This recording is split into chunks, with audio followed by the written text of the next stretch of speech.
पहला सवाल, इंसानी जिस्म का वो कौन सा हिस्सा है जो जिस्म में खून पैदा करता है?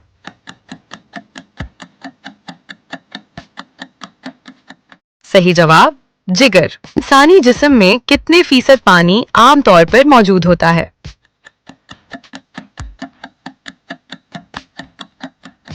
सही जवाब, 60%। इंसान के दिल की धड़कन एक दिन में कितनी बार होती है?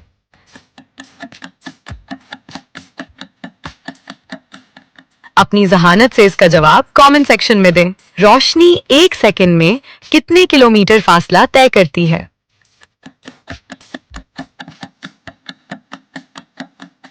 सही जवाब, 3 लाख। इंसानी दिमाग का कितने फीसद हिस्सा आमतौर पर इस्तेमाल होता है?